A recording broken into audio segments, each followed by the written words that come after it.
माझा संबंध नसून सुद्धा विनाकारण मी चांगलं काम करायला लागलो समाजाचं, फक्त एवढं झालं बा मा नाव फक्त मोठं झाल्यामुळं ती केस सुरू केली का तुम्ही मला जेरीस आणायला? आणि काय बदनामी बरं त्याच्यात? मी जर डाके टाकले असते, बलात्कार खुनं केले असते तर मग ठीक होतं बा, मग बदनामी. त्यात काय बदनामी? छत्रपतीचं नाटक दाखल आणि त्याचाच तोटा आला. सांस्कृतिक मंत्रालय इथं मराठ्यासाठी नाही, छत्रपतींच्या नाटकासाठी नाही तर कशासाठी? एखाद्या वेळेस उद्धव ठाकरे साहेबांचा मला वाटतं तो नेता आहे, त्यांनी फुनगी लावून दिली असणार आहे आमच्या मागं.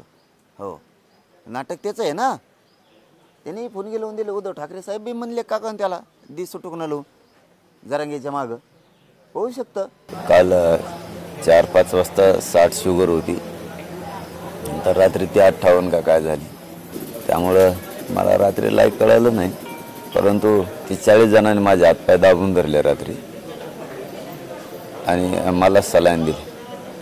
मीच ठरवलं की काय उपयोग नाही, मग या सलाईनवर पडून राहण्यात काय उपयोग नाही, कारण ही एक प्रकारचं जेवल्यासारखंच असतं. माझ्या डोक्यात मग असं आलं आपण दुपारी उपोषण स्थगित करू. त्यामुळे आपण आता मी त्या मतावर आलोय की आपण हे उपोषण स्थगित करायचे. त्यांना 1 महिन्याचा वेळच पाहिजे होता ना, आता असा पडूनच राहणार होता वेळ. तर 13 जून ते 13 जुलैपर्यंत दिलं तर 13 जुलै ते 13 ऑगस्टपर्यंत करून दाखवा म्हणा सगळं. आता